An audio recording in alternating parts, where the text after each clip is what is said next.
Sienna's POV. The silence stretches thick with unspoken fears. Every pair of eyes follows me, disbelief clear in their widened gazes. I don't blame them. Sienna, the lovesick fool, the Luna who sacrificed everything for a man who never truly cared. Has she finally come to her senses?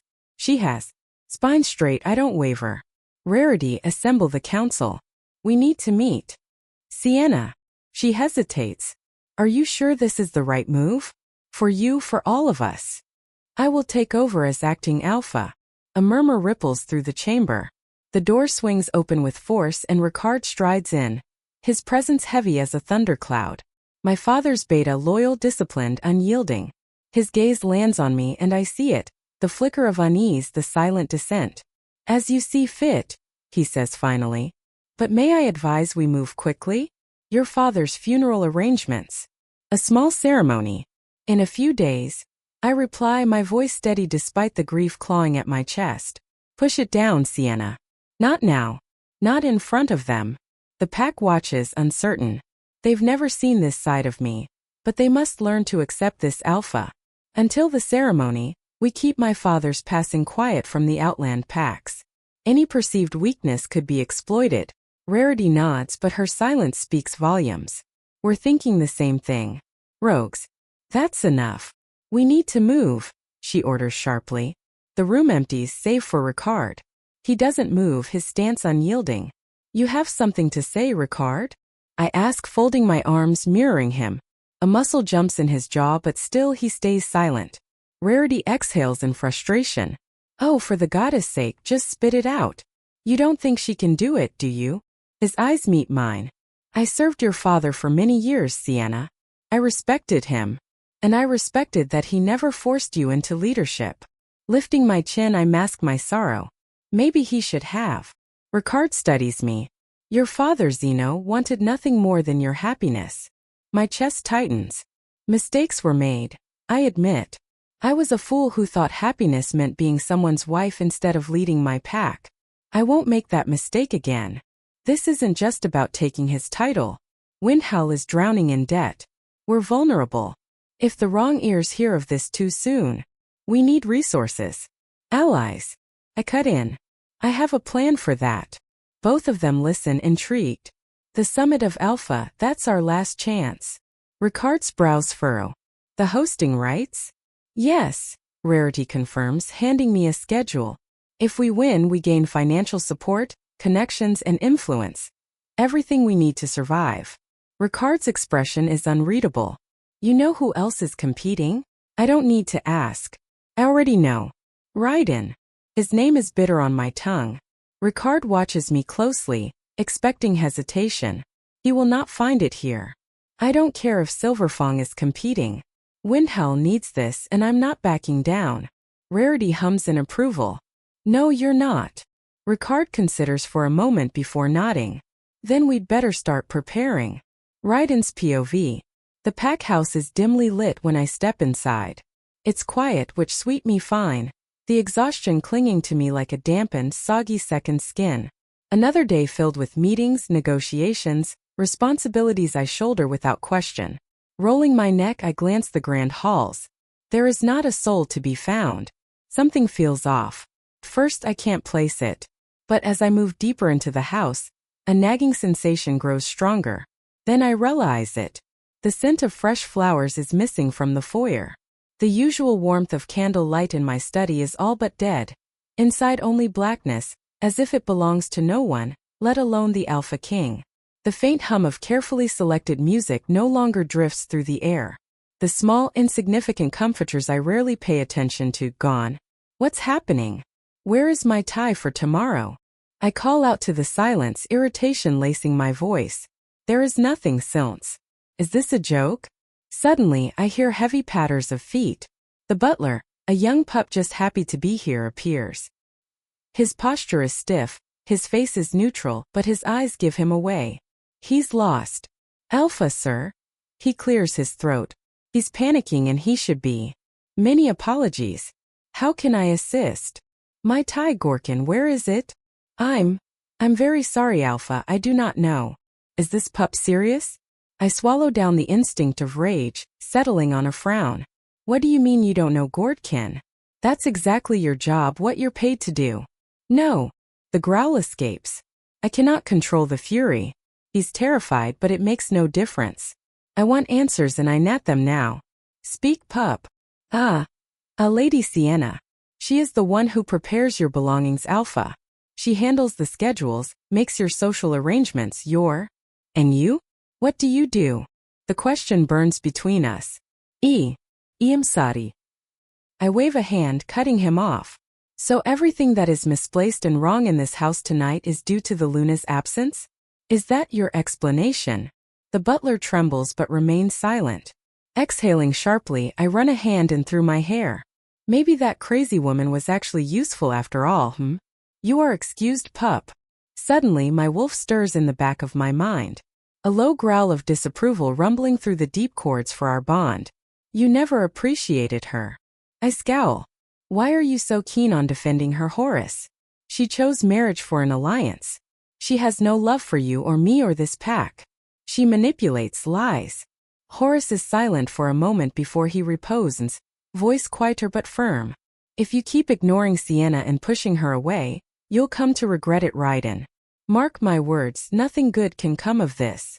He could be right, but it makes no difference. I have sacrificed time, money, and my sanity for many years on her account. I want nothing but compliance because that is what I am owed. That is what was agreed. Remember, Raiden. She is your Luna, our Luna. Respect. Enough. I growl, slamming my fist into the fridge, rattling its contents. Trying to shake off the unsettling warning from my intrusive wolf, I pull out the phone.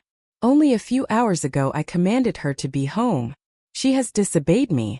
Setting the phone down, I grab a water, a bag of cashews, and I wait. The silence is loud. The clock ticks in the distance, its rhythm is everywhere, and in no particular place, all at once. What nerve she has. Who does she think she is? Drumming my fingers on the marble counter, I wait. Still thus noting. Frowning, I pull the phone out again. Checking the screen. Delivered. Not read. Not even opened. What game is she playing at? A strange sunken feeling begins to whirl around in my stomach. The girl who used to chase me around hung on my every word. The woman who sacrificed everything for me. Blocked me. She's ignoring me? Raiden's POV. Check for any unusual activity out of Windhowl. Those were the orders I gave to my guards. The sun goddess has been long risen, and still not a word. She can't have disappeared, right? It's not as if I need her. Alpha. The knock on my office door thrusts me back into the reality I'm being faced with. Vaughn, come in. Report. Nothing, Alpha. My apologies, but as strange as it seems, there is no sign of Luna Sienna at Windhowl, or any Movem for that matter. The houses are cold, broken down, the wolves look. Like what? There's whisper that Sienna's causing trouble again. Just like she always has. Vane sits back, studies me. Waits patiently for a response. Everyone knows how deeply she loves me, or so they think. He probably thinks that Sienna wants attention. Maybe she does. Ours is a political marriage, one crafted FO statues, not love, that much is true. Even if our relationship is strained, we must still uphold a precedence for the media and the shareholders in Silverfang Pack. Those terms are non-negotiable. No matter what she will return. She must, right? My patience is fraying. Took much twin on very little spindle. I'm about to snap. The minutes tick by faster and faster. Laughing at me with every second that goes by. Forcing myself to ignore the irritation that still clicks and nips at my heels, I feel a gentle hand on my shoulder. Lila. Alpha, sorry to interrupt. The car has arrived. Lila says. Her perfectly curled blonde locks shimmer under the chandelier lights. Her lips pull into a sweet rehearsed pout. What if Sienna is planning to arrive later? She muses, her voice tender, concerned. Without you by her side, there's no way she will be permitted to enter. The security is tight. I arranged it myself. Alpha, Pax will notice. They'll be asking questions. Especially. I fall in silence. Alpha? The car is ready. Vaughn pushes. Tonight marks the opening ceremony of the Summit of Alphas. I need a date to accompany me. Since Sienna isn't here, I have only one choice. I turn to Lila. who has already dressed up beautifully. When I agreed to take her as my date, she looks so happy that she's nearly brought to tears. As our car pulls up, the flashing camera's bulbs ensue. I am furious. How am I expected to smile as if I haven't lost? Smile, Raiden. Lila gently reminds us to step out of the car. The bulbs flash, our names are clad this way and that. My eyes search, but still I do not see her. Sienna is not here. Sienna's POV. The sun goddess had given way once again to its silvery counterpart, but not a moment has passed beyond the grief and duty that bound me by both hands. The burden of Alpha Zeno's affairs weighs heavily on my heart, but I try not to let it eat me alive. I can't. What should traditional take weeks I had done in a day. Debts paid, markers paid, funeral planned. Every last detail was perfectly executed and perfectly quiet. Raiden didn't know, but I would be a fool to deny the sightings of his guard dogs. The reports flooded back. The whispers were becoming louder and louder. The brutal whistle from a kettle that carried only one name. Raiden. The rumors are like wildfire. I saw the Alpha shopping with Lila. Have you seen that necklace? It's worth more than my car. He's really met his match with that Lila. In every corner of Windhowl the gossip seeps closer and closer, longing to warp its toxic tongue around my ears. The car pulls up to the venue. Though the crowds had mostly been seated, there was no end to the flashing camera and screams for the media. Are you ready for this, Alpha? Rarity asks. Something between a grimace and wince crosses her face. As efficient as my beta is, high profile meant high security. These were not her favorite events. I am as ready as I'll ever be. I smiled, feigning reassurance, my hand searching tentatively for the door, as Ricard came to release me into the wild. Rarity. Send the divorce papers to Raiden. Tonight. Her eyes widen just for a fraction of a second before regaining composure. Understood, Alpha. Rarity says. Stepping out of the car, I give Ricard a firm nod. Alpha, your security is posted at all exists. We have guards behind stage and to the north of your table. The carpet sinks underfoot, just enough to remind me that I'm not dreaming.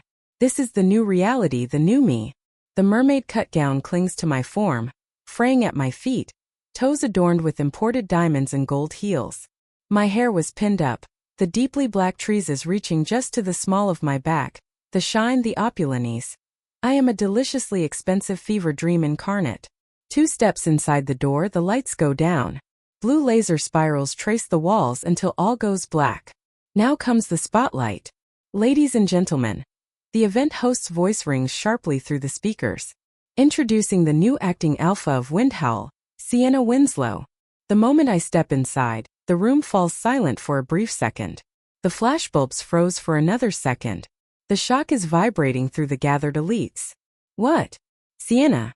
That lovesick fool? She's beautiful. How can she be an Alpha? Isn't she already married to Silverfang? Why is she attending tonight as Windhowl's Alpha? Did they get divorced? After a moment of silence, all eyes shift toward Raiden, where Lila is holding onto his wrist. She's smiling.